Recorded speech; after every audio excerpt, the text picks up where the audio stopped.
എന്നെ കേൾക്കുന്ന നിങ്ങൾ ഓരോരുത്തരെയും ഞാൻ വീണ്ടും പിതാവായ ദൈവത്തിൻ്റെ സ്നേഹത്തിലും പുത്രനായ യേശുക്രിസ്തുവിൻ്റെ സ്നേഹത്തിലും അപ്പോൾ തന്നെ നമ്മളെ ക്രിസ്തുവിൽ വഴി നടത്തുന്ന പരിശുദ്ധാത്മാവിൻ്റെ സ്നേഹത്തിലുമുള്ള സ്നേഹവന്ദനത്തെ ഞാൻ അറിയിക്കുകയാണ്. നമ്മൾ ഇന്നലെ കഴിഞ്ഞ ദിവസം നമ്മൾ ചിന്തിക്കുകയുണ്ടായിരുന്നു,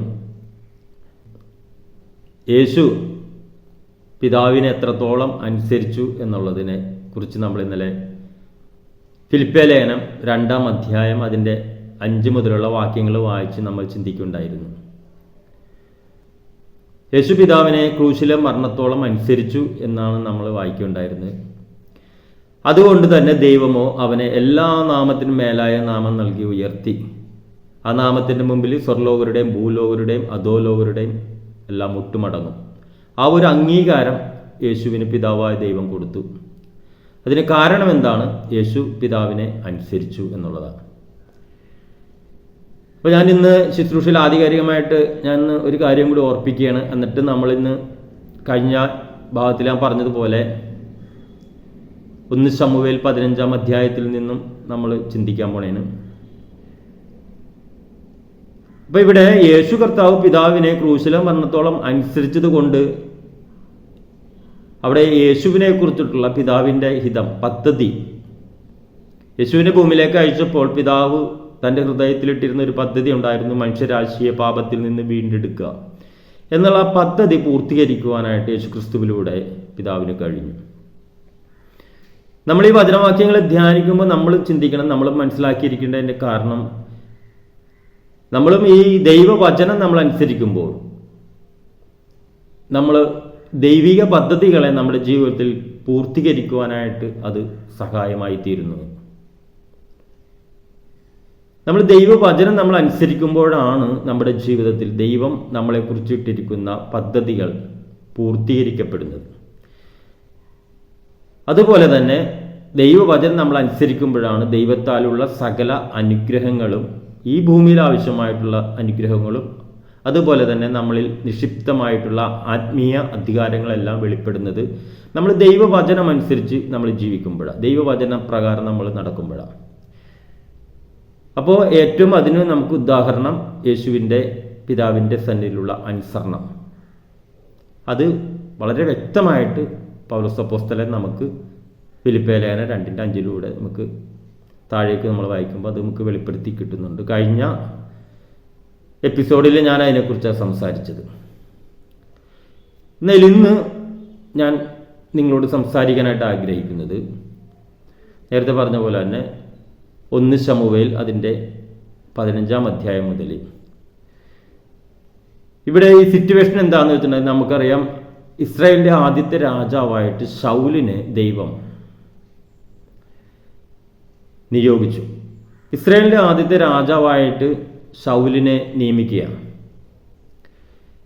അങ്ങനെ ആ രാജാവായിട്ട് നിയമിച്ച ശൗലിന് ദൈവം ആദ്യം കൊടുക്കുന്ന ഒരു ഉത്തരവാദിത്തമാണ്.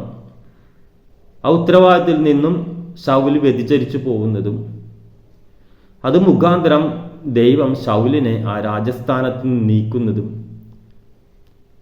ശൗലിനെ ദൈവം രാജാവാക്കിയതിൽ ഖേദിക്കുന്നു.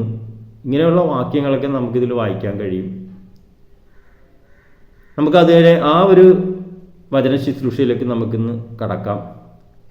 നിങ്ങളറിയണം, ഈ വചന ശുശ്രൂഷയിൽ നമ്മളിത് വായിക്കുകയും ഇത് മനസ്സിലാക്കുകയും ചെയ്യുമ്പോൾ നമ്മളും നമ്മളുടെ ജീവിതവും ദൈവത്തെ അനുസരിക്കുന്ന ആ ഒരു ജീവിത ശൈലി നമുക്കുണ്ടോ എന്നുള്ളതും കൂടി നമ്മൾ തിരിച്ചറിയേണ്ടതിനാണ് നമ്മൾ ഈ വചനവാക്യങ്ങൾ നമ്മൾ വായിക്കുന്നത്.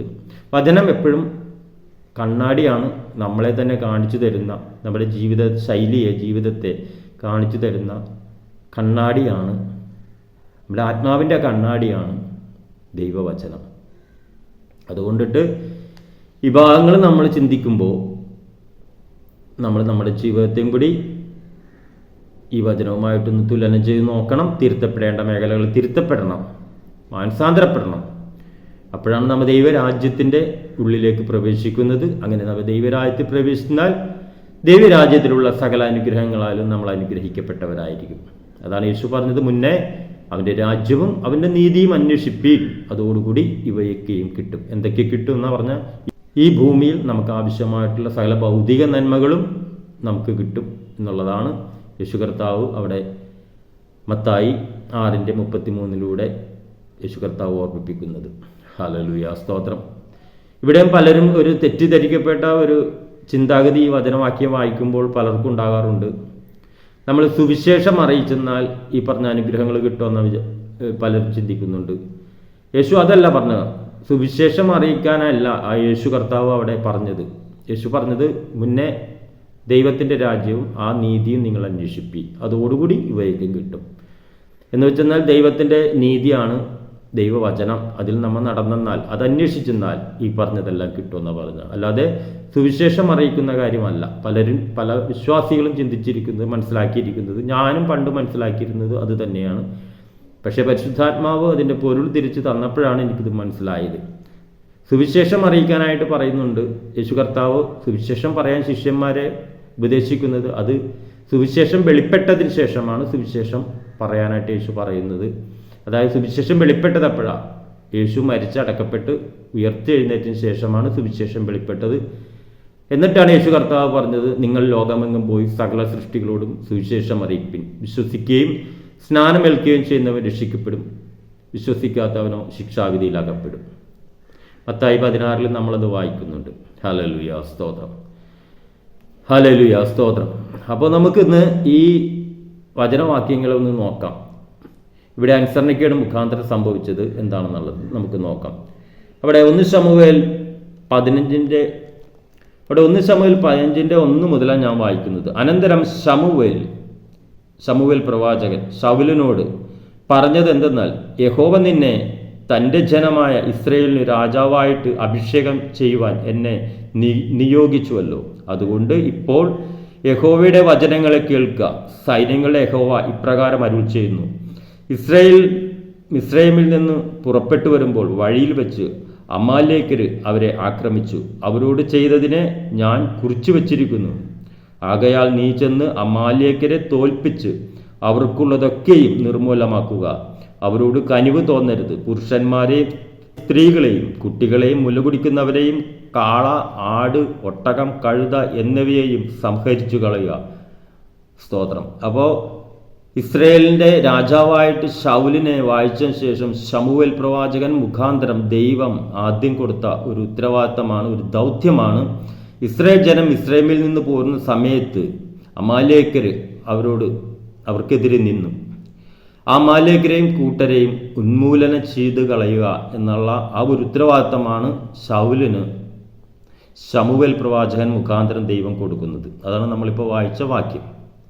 മനസ്സിലായില്ലെങ്കിൽ ആ വാക്യം അത് ഒന്നും കൂടി നിങ്ങൾ കേൾക്കുക. ഒന്നും കൂടി ഞാനിപ്പോൾ വായിച്ച വചനവാക്യം നിങ്ങളൊന്നും കൂടി കേട്ടെന്നാൽ കൂടുതലായിട്ട് ഇത് മനസ്സിലാവും. അപ്പോൾ ഈ ഒരു ഉത്തരവാദിത്തം അവിടെ കൊടുക്കുമ്പോൾ അവിടെ പറയുന്നത് എന്തിനേക്ക് ഉന്മൂലനം ചെയ്യുന്നു എന്ന് പറയുന്നുണ്ട്. അത് നമ്മൾ പ്രത്യേകിച്ച് നമ്മൾ ശ്രദ്ധിക്കേണ്ട കാര്യമാണ്. അവിടെ എഴുതിയിരിക്കുന്നു, അമാലേക്കരെ തോൽപ്പിച്ച് അവർക്കുള്ളതൊക്കെയും നിർമൂലമാക്കുക. അവരോട് കനിവ് തോന്നരുത്. പുരുഷന്മാരെയും സ്ത്രീകളെയും കുട്ടികളെയും മുലകുടിക്കുന്നവരെയും കാള, ആട്, ഒട്ടകം, കഴുത എന്നിവയെയും സംഹരിച്ചു കളയുക. ഹല്ലേലൂയ, സ്തോത്രം.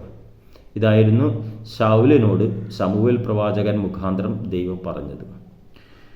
ഇനി നമുക്ക് ശൗല് ചെയ്തത് എന്താണെന്ന് നോക്കാം. നമുക്ക് എന്നറിയാം, ശൗൽ ജനത്തെ ഒന്നിച്ചു കൂട്ടി. അതിന് താഴത്തേക്ക് വായിച്ചാൽ, എന്നാൽ അത് ഞാൻ അത്രയും ഭാഗങ്ങൾ ഇനി വായിക്കുന്നില്ല. ഇനി ഞാനിത് വായിക്കുന്നത് അതിൻ്റെ 7 മുതലാണ്. ശൗൽ ഹവീല മുതൽ മിസ്രയീമിന് കിഴക്കുള്ള ശൂർ വരെ അമാലേക്കരെ സംഹരിച്ചു. അമാലേക്കരുടെ രാജാവായ ആഗാഗിനെ ജീവനോടെ പിടിച്ചു. ജനങ്ങളെയൊക്കെയും വാളിൻ്റെ വായ്ത്തലയാൽ നിർമൂലമാക്കി. എന്നാൽ ശൗലും ജനവും ആഗാഗിനെയും ആട്, മാട്, തടിച്ച മൃഗം എന്നിവയിൽ മേൽത്തരമായവയെയും കുഞ്ഞാടുകളെയും ഉത്തമമായവയൊക്കെയും നിർമൂലമാക്കുവാൻ മനസ്സില്ലാതെ ജീവനോടെ സൂക്ഷിച്ചു.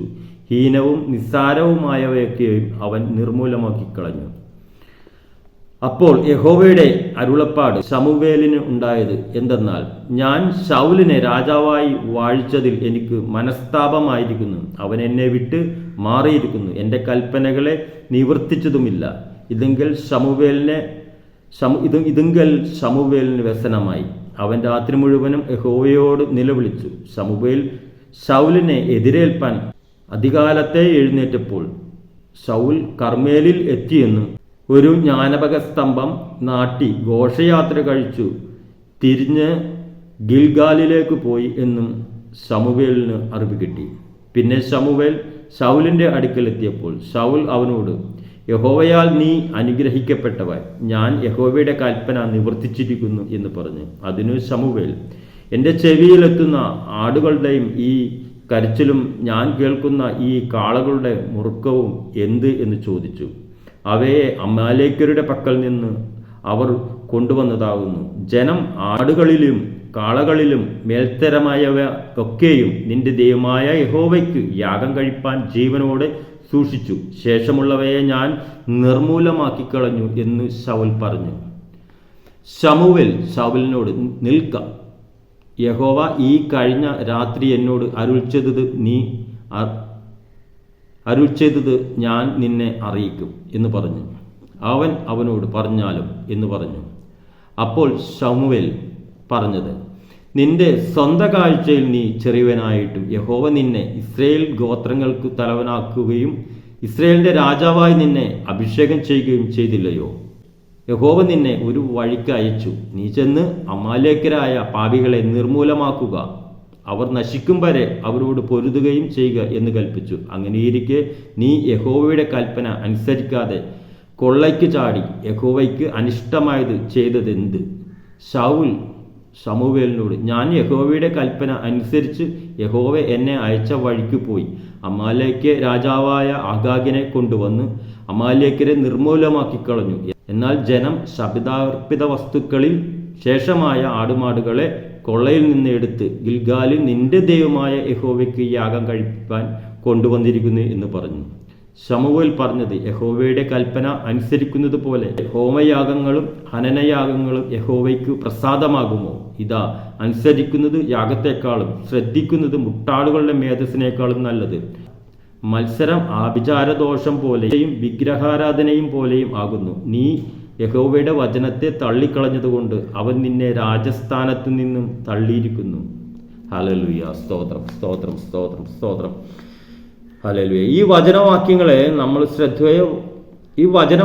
നമ്മൾ ശ്രദ്ധയോടെ വായിക്കുമ്പോൾ നമുക്ക് മനസ്സിലാക്കാൻ കഴിയുന്ന ഒന്ന് രണ്ട് കാര്യങ്ങളുണ്ട്. ഞാൻ ആദ്യം പറയുണ്ടായിരുന്നു, നമ്മളുടെ ശുശ്രൂഷകരാണ് നിങ്ങളെങ്കിൽ നിങ്ങൾ ചെയ്യുന്ന ശുശ്രൂഷയിൽ വരുന്ന പാളിച്ചകൾ, കുറവുകൾ തിരിച്ചറിയുവാനായിട്ട് ഈ വചനവാക്യം നമ്മളെ സഹായിക്കും. അതുപോലെ വിശ്വാസികളായ നമ്മൾ എത്രത്തോളം ദൈവത്തിൻ്റെ വചനത്തെ നമ്മൾ അനുസരിച്ച് ശുശ്രൂഷിക്കേണ്ടതിൻ്റെ ആവശ്യകതയെക്കുറിച്ചിട്ട് ഇവിടെ ഈ വചനത്തിലൂടെ നമുക്ക് മനസ്സിലാക്കി തരും. ഇവിടെ ഈ ദൈവം ശൗലിനെ അയച്ചപ്പോൾ പറയുന്ന കാര്യങ്ങളുണ്ട്. അവിടെ അമാലേക്യരെ നിർമൂലമാക്കുക, സ്ത്രീകളെയും പുരുഷന്മാരെയും മുലകുടിക്കുന്ന കുഞ്ഞുങ്ങളെയും ആടുമാടുകളെയും സകലത്തിനെയും ഉന്മൂലനം ചെയ്യാനാണ് പറഞ്ഞു വിട്ടത്. പക്ഷേ ഇവിടെ ശൗല് ചെയ്തത് എന്താ? ശൗല് ചെയ്തത് അവൻ്റെ ബുദ്ധിപ്രകാരം, അവൻ്റെ കാഴ്ചപ്പാട് പ്രകാരം അവിടെ പ്രവർത്തിച്ചു. ദൈവം പറഞ്ഞതിനൊത്തവണ്ണം കറക്റ്റായിട്ട് ശ്രദ്ധ വെച്ച് കേട്ട് അതനുസരിച്ചല്ല ചെയ്തത്. അവൻ്റെ കാഴ്ചപ്പാടിൽ അവൻ നോക്കിയപ്പോൾ അവിടെ തടിച്ചു കൊഴുത്ത മൃഗങ്ങളെയൊക്കെ ഇവൻ യഹോവയ്ക്ക് യാഗമർപ്പിക്കാനെന്നും പറഞ്ഞിട്ട് അവിടുന്ന് ഉന്മൂലനം ചെയ്യാതെ, കൊന്നുകളയാതെ കൊണ്ടുവന്നു. അപ്പം അവൻ്റെ കാഴ്ചപ്പാടിൽ അവൻ ചെയ്തത് നല്ല കാര്യമായി. യഹോവയ്ക്ക് യാഗമർപ്പിക്കുവാൻ വേണ്ടിയിട്ടാണ് ഈ തടിച്ചു കൊഴുത്ത മൃഗങ്ങളെ ഒന്നും ഉന്മൂലനം ചെയ്യാതെ കൊണ്ടുവന്നത്. അല്ലാതെ അവൻ്റെ വീട്ടിൽ കൊണ്ടുപോയിട്ട് അവർ സ്വന്തമായിട്ട് ഉപയോഗിക്കാനായിട്ടൊന്നുമല്ല. ഹല്ലേലൂയ, സ്തോത്രം. പക്ഷെ അത് യഹോവയ്ക്ക് പ്രസാദമായില്ല. യഹോവ അവനെ രാജസ്ഥാനത്ത് ആക്കിയതിൽ യഹോവ അനുദപിച്ചു എന്നയോടെ പറഞ്ഞിരിക്കുന്നത്. യഹോവ അവനെ രാജസ്ഥാനത്ത് നീക്കിക്കളഞ്ഞു. സ്തോത്രം. എന്നിട്ടാണ് നമ്മൾ വായിക്കുന്നത്, ഇതനുസരിക്കുന്നത്, യഹോവയുടെ വചനത്തെ അനുസരിക്കുന്നത്, യഹോവയുടെ കൽപ്പനകളെ അനുസരിക്കുന്നത് പോലെ ഹോമയാഗങ്ങളും ഹനനയാഗങ്ങളും യഹോവയ്ക്ക് പ്രസാദമാകുമോ? ഇതാ, അനുസരിക്കുന്നത് യാഗത്തെക്കാളും ശ്രദ്ധിക്കുന്നത് മുട്ടാടുകളുടെ മേധസ്സിനേക്കാളും നല്ലത്. ഹല്ലേലൂയ, സ്തോത്രം. എന്നിട്ട് താഴത്തേക്ക് എഴുതിയിരിക്കുന്നത്, മത്സരം അഭിചാരദോഷം പോലെയും ശാഠ്യം മിഥ്യപൂജയും വിഗ്രഹാരാധനയും പോലെയും ആകുന്നു. നീ യഹോവയുടെ വചനത്തെ തള്ളിക്കളഞ്ഞതുകൊണ്ട് അവൻ നിന്നെ രാജസ്ഥാനത്തു നിന്നും തള്ളിയിരിക്കുന്നു. ഹല്ലേലൂയ, സ്തോത്രം. അങ്ങനെയാണെങ്കിൽ നമ്മൾ പുതിയ നിയമസഭ എങ്ങനെ ആയിരിക്കണമെന്ന് ക്രിസ്തു ഉപദേശിച്ചിട്ടുണ്ട്. ക്രിസ്തു ഉപദേശിച്ചതല്ല നമുക്കറിയാം. പിതാവ് തന്നിലിരുന്ന് സംസാരിക്കുന്നു എന്നാണ് യേശു പറഞ്ഞത്, അല്ലേ? യോഹന്നാൻ്റെ സുവിശേഷത്തിൽ നമ്മളത് കഴിഞ്ഞ ദിവസം വായിച്ചു. അപ്പം പിതാവ് യേശുവിലിരുന്ന് സംസാരിച്ചത് എന്തെന്നാ? അതുതന്നെയാണ്, ആ പിതാവ് തന്നെയാണ് ഇവിടെ ശൗലിനോട് സംസാരിച്ചത്. ആ പിതാവ് തന്നെയാണ് ശൗലിനും ഈ ഉത്തരവാദിത്വം കൊടുത്തത്. പക്ഷെ ശൗല് പോയിട്ട് തൻ്റെ ബുദ്ധിയിൽ, തൻ്റെ കാഴ്ചപ്പാടിൽ ശൗല് യുദ്ധം ചെയ്തു. എന്നിട്ട് ദൈവത്തിന് പ്രസാദമാകാൻ വേണ്ടിയിട്ട് പുള്ളിയുടെ കാഴ്ചപ്പാടി, ബുദ്ധിയിൽ ദൈവത്തിന് പ്രസാദമാകുമെന്ന് കരുതി പുള്ളി എന്താ ചെയ്ത? തടിച്ചു കൊഴുത്ത മൃഗങ്ങളെയൊന്നും ഉന്മൂലനം ചെയ്യാതെ യഹോവയ്ക്ക് യാഗമർപ്പിക്കാൻ വേണ്ടി കൊണ്ടുവന്നു. പക്ഷെ അത് യഹോവയ്ക്ക് പ്രീതിയായോ? ഇല്ല, അപ്രീതിയാകുകയോ ചെയ്തത്. യഹോവ അവനെ രാജാവാക്കിയതിൽ ഖേദിക്കുന്നു എന്നവിടെ എഴുതിയിരിക്കുന്നത്. ഹല്ലേലൂയ. മാത്രമല്ല, രാജസ്ഥാനത്ത് നിന്ന് നീക്കിക്കളഞ്ഞു. ഇന്ന് എന്നെ കേൾക്കുന്ന, ഈ വചന ശുശ്രൂഷ കേൾക്കുന്ന ഓരോരുത്തരും ചിന്തിക്കണം. ഞാൻ നേരത്തെ പറഞ്ഞില്ലേ, വചനം നമ്മുടെ കണ്ണാടിയാണ്, നമ്മുടെ ആത്മീയ ജീവിതത്തിൻ്റെ കണ്ണാടിയാണ് വചനം, ദൈവവചനം. ഇത് വെച്ച് നോക്കിയെന്നാൽ നമ്മൾ എങ്ങോട്ടാണ് നമ്മൾ പോകുന്നത്, എന്താ നമ്മൾ ചെയ്യുന്നത്? ഇന്ന് ദൈവസഭക്കകത്ത് ക്രിസ്തുവിനെയാണോ ശുശ്രൂഷിക്കുന്നത്? നമ്മൾ അപ്പോസ്തല പ്രവൃത്തിയിൽ കാണുന്നുണ്ട്, ഞങ്ങൾ ക്രിസ്തുവിൻ്റെ ദാസന്മാർ. എന്നിട്ട് ക്രിസ്തുവിൻ്റെ ദാസന്മാർ ക്രിസ്തുവിനെയാണ് ഉയർത്തിയത്. ഹല്ലേലൂയ, സ്തോത്രം.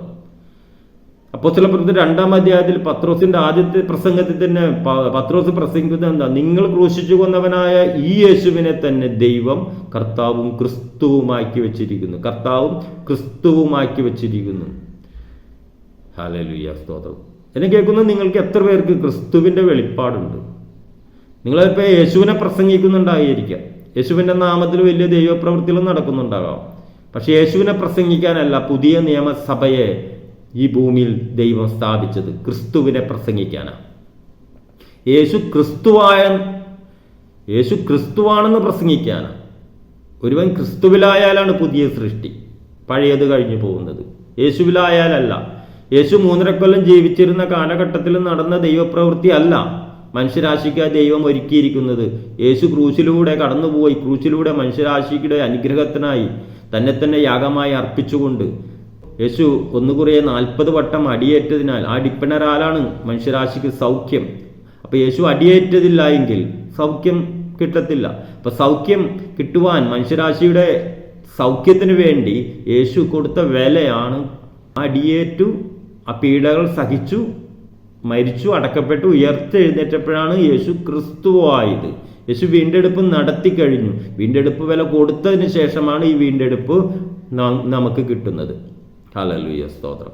അതിനു മുമ്പ് യേശു ഭൂമിയിലും 3.5 കൊല്ലം ശുശ്രൂഷ ജീവിതം നയിച്ചപ്പോൾ യേശു ദൈവപുത്രനായിരുന്നു. പക്ഷെ ദൈവപുത്രന് സ്ഥാനം വേണ്ടാന്ന് വെച്ച് മനുഷ്യപുത്രനായിട്ട് ഈ ഭൂമി ജീവിച്ചു. പക്ഷെ അപ്പോഴും യേശുവിനെ ഈ ഭൂമിയിൽ നയിച്ചത് പരിശുദ്ധാത്മാവാണ്, ദൈവമാണ് നയിച്ചത്. ആ യേശുവിലൂടെ ദൈവപ്രവൃത്തികൾ നടന്ന കാരണം എന്താ? ഈ യേശു ദൈവം അയച്ച ക്രിസ്തുവാ. ആ ക്രിസ്തു ആയതുകൊണ്ട് മനുഷ്യരാശിക്ക് ക്രിസ്തുവിലൂടെ ലഭിക്കേണ്ടതായ എല്ലാ വിടുതലുകളും യേശുവിൻ്റെ ജീവിത കാലഘട്ടത്തിലും നടന്നു. പക്ഷെ അത് ആ ജീവിത കാലഘട്ടത്തിൽ യേശു ജീവിച്ചിരുന്ന സമയത്ത് ഉണ്ടായിരുന്ന വ്യക്തികൾക്ക് വേണ്ടി മാത്രമുള്ളതായിരുന്നു. അതും നമ്മൾ മനസ്സിലാക്കണം. അതിനുശേഷമുള്ള ജനത്തിനുള്ള വിടുതൽ, ലോകത്തിനുള്ള വിടുതൽ യേശു ക്രൂശിലൂടെ കടന്നു പോന്നു, ക്രൂശ് മരണം വഹിച്ചു, ക്രൂശ് മരണത്തിലൂടെ കടന്നു പോകുന്നു. ക്രൂശ് മരണത്തിന് ശേഷം മരിച്ച് അടക്കപ്പെട്ട് പിതാവായ ദൈവം മരിച്ചവരിൽ നിന്ന് ഉയർപ്പിച്ച് ശേഷം ആ യേശു ക്രിസ്തുവായപ്പോൾ, ആ ക്രിസ്തുവിന് ശേഷം ക്രിസ്തുവിൽ എനിക്ക് സൗഖ്യമുണ്ട്, കാരണം ക്രിസ്തു എനിക്ക് വേണ്ടി അടിയേറ്റതിനാൽ. ക്രിസ്തുവിൽ എനിക്ക് പാപമോചനമുണ്ട്, കാരണം ക്രിസ്തു എൻ്റെ പാപങ്ങളെ ചുമന്ന് നീക്കിയതിനാൽ.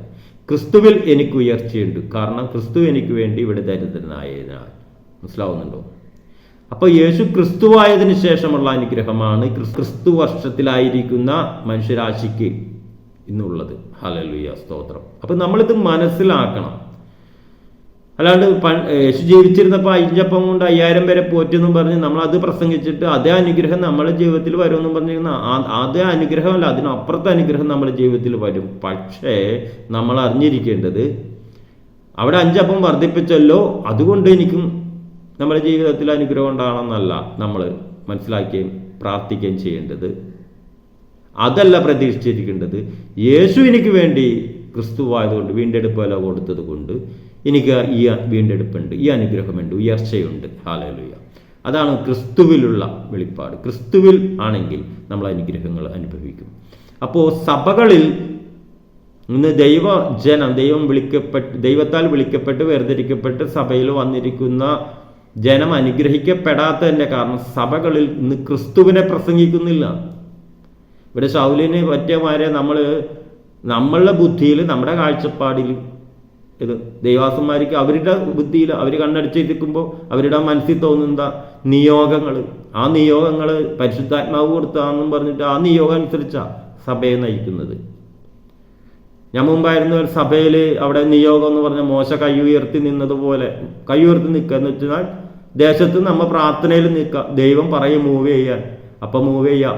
ഇതൊക്കെയാണ് അവിടുത്തെ ദൈവാസം തന്ന ഉപദേശങ്ങൾ. നമ്മൾ പഴയ നിയമ കാലഘട്ടത്തിലല്ല അത് നമ്മളറിയണം. മോശയുടെ കാലഘട്ടത്തിലല്ല, നമ്മൾ ക്രിസ്തുവിൻ്റെ കാലഘട്ടത്തിലാണ്. മോശ രക്ഷിക്കപ്പെട്ടിട്ടുണ്ടായിരുന്നില്ല, മോശക്ക് ക്രിസ്തുവില്ലായിരുന്നു. നമ്മൾ നീതീകരിക്കപ്പെട്ടവരാ, രക്ഷിക്കപ്പെട്ടവരാ, ക്രിസ്തുവില. മോശ അഭിഷേകം പ്രാപിച്ചിരുന്നില്ല, നമ്മൾ അഭിഷേകം പ്രാപിച്ചു. പരിശുദ്ധാത്മാവ് നിത്യം നമ്മുടെ കൂടെ വസിക്കുക. ഹല്ലേലൂയ, സ്തോത്രം. മോശക്ക് അഭിഷേകം കൊടുത്തത് ഒരു വടി നീട്ടിയപ്പോഴാണ് ചെങ്കടലിൽ പിളർന്നത്. നമ്മൾ അഭിഷേകത്തിൽ നിന്ന് യേശുവിൻ്റെ നാമം ഉച്ചരിച്ചെന്നാൽ അവിടെ ചെങ്കടൽ പിളരും, നമ്മുടെ വിഷയങ്ങൾ അവിടെ മാറിപ്പോകും. അപ്പം ഈ വെളിപ്പാടില്ലാത്ത കാരണത്താലാണ് നമ്മൾ ഈ മോശം നിന്ന പോലെ ദേശത്ത് കൈ ഉയർത്തി പ്രാർത്ഥിച്ച് നിൽക്കുക. പഴയ നിയമത്തിലാണ് നിൽക്കുന്നത്. അതായത് ആ നിയോഗം, പുള്ളിയുടെ നിയോഗം പുള്ളി പറഞ്ഞ ഇതാണെന്ന് പറഞ്ഞു. എന്നുവെച്ചാൽ സഭ എന്താണെന്ന് പോലും മനസ്സിലായിട്ടില്ലെന്ന് എൻ്റെ അർത്ഥം. പുതിയ നിയമസഭ എന്താണെന്ന് മനസ്സിലായിട്ടില്ലെന്ന് എൻ്റെ അർത്ഥം. ഹല്ലേലൂയ, സ്തോത്രം. കൃപയാൽ ദൈവാത്മാവ് അത് എനിക്ക് വെളിപ്പെടുത്തിയപ്പോഴാണ് എൻ്റെ കണ്ണ് തുറന്നത്. നമ്മൾ അഭിഷേകം ചെയ്തിരിക്കുന്നത് എന്തിനാ? നമ്മൾ ലൂക്കോസിന്റെ സുവിശേഷം 4-ാം അധ്യായത്തിൽ വായിക്കുന്നുണ്ട്. നമുക്ക് ആ വാക്യം വായിക്കാം. ലൂക്കോസിന്റെ സുവിശേഷം 4-ാം അധ്യായം. അവിടെ യേശു കർത്താവ് അഭിഷേകം പ്രാപിച്ചതിന് ശേഷം യേശു കർത്താവ് ആദ്യമായിട്ട് ആലയത്തിൽ ചെന്നിട്ട് യേശു കർത്താവിന് വായിക്കാൻ വേണ്ടി പുസ്തകം കൊടുത്ത്, ഇവിടെ യേശു കർത്താവ് യെശയ്യാ പ്രവാചകന്റെ പുസ്തകം 61 പ്രവചനമായിരുന്നു. ആ ഭാഗമാണ് യേശുവിന് വായിക്കാൻ വേണ്ടി കൊടുത്തത്. ആ ഭാഗം വായിക്കണേ, യേശു കർത്താവ് വായിക്കണം. അവിടെ എഴുതിയിരിക്കുന്നത് എങ്ങനെ? ദരിദ്രരോട് സുവിശേഷം അറിയിപ്പാൻ കർത്താവിനെ അഭിഷേകം ചെയ്തിരിക്കാൻ അവൻ്റെ ആത്മാവിൻ്റെ മേലുണ്ട്. ബദ്ധന്മാർക്ക് വിടുതലും കുരുടന്മാർക്ക് കാഴ്ചയും പ്രസംഗിപ്പാനും പീഡിതരെ വിടുവിച്ചയപ്പാനും കർത്താവിൻ്റെ പ്രസാദവർഷം പ്രസംഗിപ്പാനും എന്നെ അയച്ചിരിക്കുന്നു എന്ന് എഴുതിയിരിക്കുന്ന സ്ഥലം കണ്ടു. പിന്നെ അവൻ പുസ്തകം മടക്കി ശുശ്രൂഷകനു തിരികെ കൊടുത്തിട്ട് ഇരുന്നു. പള്ളിയിലുള്ള എല്ലാവരുടെയും കണ്ണ് അവങ്കൽ പതിഞ്ഞിരുന്നു. അവൻ അവരോട്, ഇന്ന് നിങ്ങൾ ഈ വചനം കേൾക്കയിൽ ഈ തിരുവെഴുത്തിന് നിവൃത്തി വന്നിരിക്കുന്നു എന്ന് പറഞ്ഞു തുടങ്ങി. കണ്ടാ, അതായത് യേശു ആ തിരുവെഴുത്ത് വായിച്ചിട്ട് പറഞ്ഞു, ഇന്ന് ഈ വചനം നിങ്ങൾ കേൾക്കയിൽ ഈ തിരുവെഴുത്തിന് നിവൃത്തി വന്നിരിക്കുന്നു. ഹല്ലേലൂയ, സ്തോത്രം. പഴയ നിയമത്തിൽ എഴുതിയ തിരുവെഴുത്തിന് ഇന്ന് നിവൃത്തി വന്നിരിക്കുന്നു. കാരണം എന്താ? യേശു പറയുകയാണ്, ദരിദ്രരോട് സുവിശേഷം അറിയിപ്പാൻ കർത്താവിനെ അഭിഷേകം ചെയ്തിരിക്കാൻ അവൻ്റെ ആത്മാവിൻ്റെ മേലുണ്ട്. നമ്മളറിയണം, നമ്മളെന്തിനാ അഭിഷേകം പ്രാപിച്ച് നമ്മുടെ മേലുണ്ട്. ഈ യേശുവിൻ്റെ മേൽ പകർന്ന അതേ അഭിഷേകമാണ് നമ്മൾ പ്രാപിച്ചിരിക്കുന്നത്. എന്തിനാണ്? ഈ ശുശ്രൂഷ ചെയ്യാനാണ്. മനസ്സിലാക്കണം, ഈ ശുശ്രൂഷ ചെയ്യാനാണ് നമ്മുടെ മേൽ അഭിഷേകം പകർന്നിരിക്കുന്നത്. ഈ വെളിപ്പാട് നമുക്കുണ്ടാകണം. ഇല്ലെങ്കിൽ നമ്മൾ കൈ ഉയർത്തി നിന്നവരെ ദേശത്ത് പ്രാർത്ഥനയിൽ നിൽക്കും. ഹല്ലേലൂയ. നമ്മൾ പ്രാർത്ഥന നിൽക്കാനല്ല, മോശയുടെ കാലഘട്ടത്തിലല്ല നമ്മളായിരിക്കുന്നത്, ക്രിസ്തുവിൻ്റെ കാലഘട്ടത്തിലാണ്. ഹല്ലേലൂയ, സ്തോത്രം, സ്തോത്രം, സ്തോത്രം. അപ്പം ഈ വെളിപ്പാടില്ല. അതുകൊണ്ട് സഭ അന്ന് എന്നും എത്ര പേരുണ്ടോ അത്രയും പേരായിട്ട് നിൽക്കുക. സഭയ്ക്ക് അതിൻ്റെ ശക്തിയില്ല. സഭയിൽ ദൈവപ്രവൃത്തി നടക്കുന്നില്ല. ദൈവം ആഗ്രഹിക്കുന്ന രീതിയിൽ സഭയിലൂടെ ദൈവത്തിന് പ്രവർത്തിക്കാൻ പറ്റുന്നില്ല. കാരണം ഈ ശൗലിന് പറ്റിയതുപോലെ അവൻ്റെ ബുദ്ധിയിൽ നിൽക്കുക, അവന് കണ്ണടിച്ചിരിക്കുമ്പോൾ തോന്നുന്ന നിയോഗത്തിൽ നിൽക്കുക. അല്ലാണ്ട് ദൈവവചനം ക്രിസ്തു എന്ത് പറഞ്ഞു അതനുസരിച്ചല്ല സഭ പണിയപ്പെടുന്നത്. ക്രിസ്തു പറഞ്ഞത് എന്തെന്നാ? ക്രിസ്തുവിൻ്റെ ആധികാരികമായി ക്രിസ്തു അപ്പോസ്തലന്മാർക്ക് കൊടുത്ത ഉപദേശമാണ്, ഞാൻ നിങ്ങളോട് കൽപ്പിച്ചതൊക്കെയും പ്രമാണിപ്പാൻ തക്കവണ്ണം ഉപദേശിച്ചും കൊണ്ട് സകല ജാതികളെ ശിഷ്യരാക്കണമെന്നുള്ളതാണ്. ഹല്ലേലൂയ, സ്തോത്രം.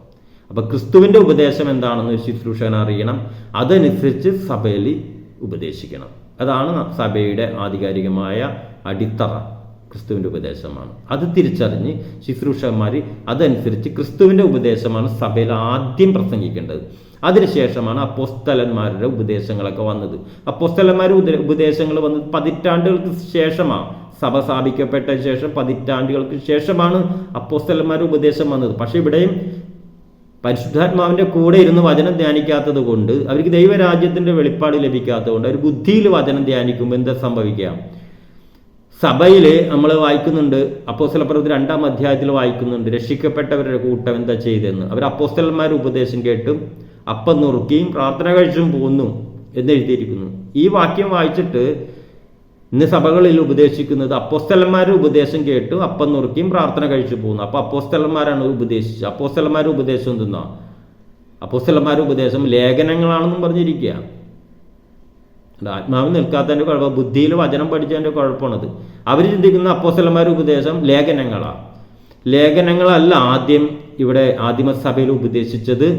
യേശു പറഞ്ഞ ഉപദേശമാണ് ഉപദേശിച്ചത്. യേശു അപ്പോസ്തലന്മാർ പറഞ്ഞെന്ന ഞാൻ നിങ്ങളോട് കൽപ്പിച്ചതൊക്കെയും പ്രമാണിപ്പാൻ തക്കവണ്ണം ഉപദേശിക്കണമെന്നാണ്. അപ്പോൾ അപ്പോസ്തലന്മാരാണ് സഭയിൽ, ആദിമസഭയിൽ 3000 പേര് രക്ഷിക്കപ്പെട്ടപ്പോൾ അവർ അവിടെ ഉപദേശിച്ചത് അപ്പോസ്തലന്മാരാണ്. പക്ഷെ അപ്പോസ്തലന്മാരന്ന് ലേഖനം എഴുതിയിട്ടില്ല. അപ്പം എങ്ങനെ ലേഖനം ഉപദേശിക്കണം?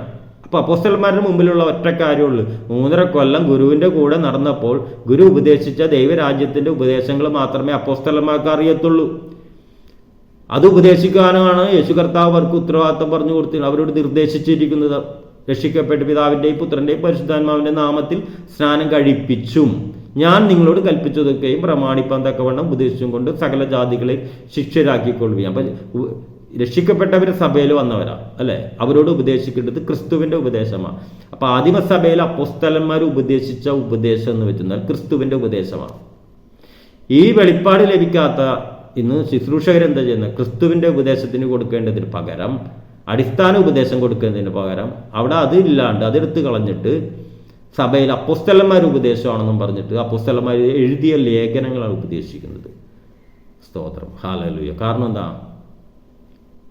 നമ്മൾ മത്തായി 13 വായിക്കുന്നുണ്ട്, ദൈവരാജ്യത്തിൻ്റെ മർമ്മങ്ങളെ ഗ്രഹിപ്പാൻ നിങ്ങൾക്ക് വരം ലഭിച്ചിരിക്കുന്നു. ഞാൻ ആദ്യം ശുശ്രൂഷ തുടങ്ങിയപ്പോൾ ഞാൻ പറഞ്ഞു 3 ഭാഗ്യങ്ങളെ കുറിച്ച് യേശു പറയുന്നുണ്ട്.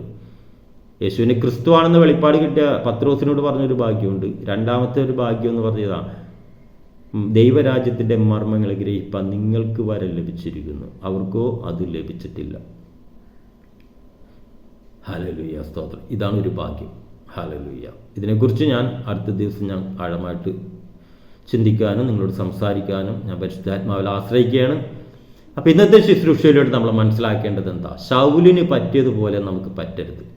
ദൈവം ഒരു കാര്യം പറഞ്ഞാൽ അത് അതുപോലെ അനുസരിക്കണം. അല്ലാണ്ട് അവിടെ നമ്മുടെ കാഴ്ചപ്പാടും നമ്മുടെ ബുദ്ധിയും നമ്മുടെ താല്പര്യങ്ങളും ഒന്നും കൊണ്ടുവന്ന് കയറ്റരുത്. ഇത് ദൈവരാജ്യമാണ്. ദൈവരാജ്യം എന്ന് വെച്ചാൽ ദൈവത്താൽ ഭരണം നടത്തുന്ന ഒരു രാജ്യം. ഇവിടെ ഇത് ജനാധിപത്യമല്ല. പല അഭിപ്രായങ്ങളില്ല, ഒരൊറ്റ അഭിപ്രായങ്ങളേ ഉള്ളൂ. എങ്ങനെയാണെങ്കിൽ ഈ ഭൂമിയിൽ എത്ര കൂട്ടായ്മകളുണ്ടെങ്കിൽ ആ കൂട്ടായ്മകളുടെ എല്ലാത്തിൻ്റെ ദർശനം ഒറ്റ ദർശനമായിരിക്കും. അത് ക്രിസ്തുവിൻ്റെ ഉപദേശത്തിൽ സഭയെ വളർത്തുക. അതിനുശേഷം ആ സഭയിൽ വന്ന ചില വിഷയങ്ങളുമായി ബന്ധപ്പെട്ട്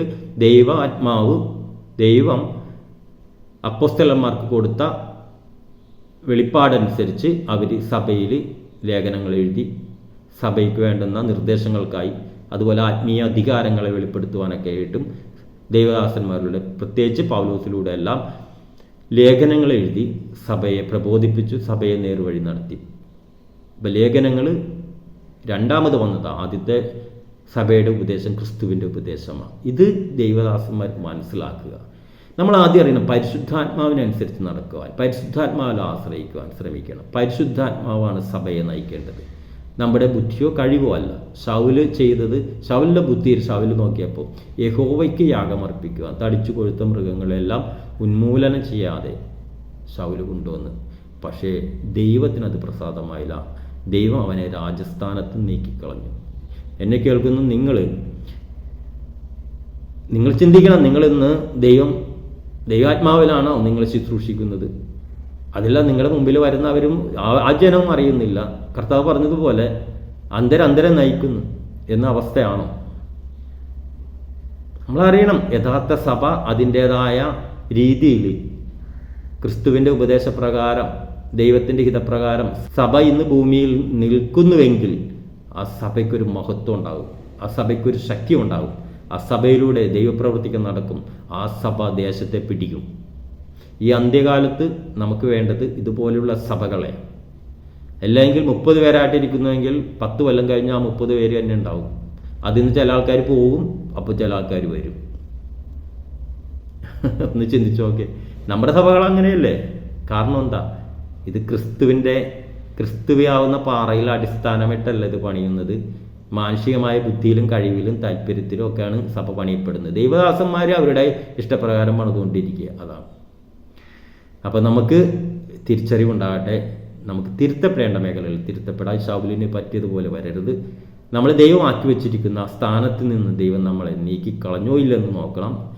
നീക്കിക്കളഞ്ഞിട്ടുണ്ടെങ്കിൽ നമ്മൾ മാനസാന്തരപ്പെടണം, മടങ്ങി വരണം. ദൈവം നിങ്ങളെല്ലാവരെയും അതിനായി സമൃദ്ധിയായിട്ട് അനുഗ്രഹിക്കട്ടെ. ഈ വചന ശുശ്രൂഷ അതിന് നിങ്ങളെ സഹായിക്കട്ടെ. Okay, thank you. God bless you.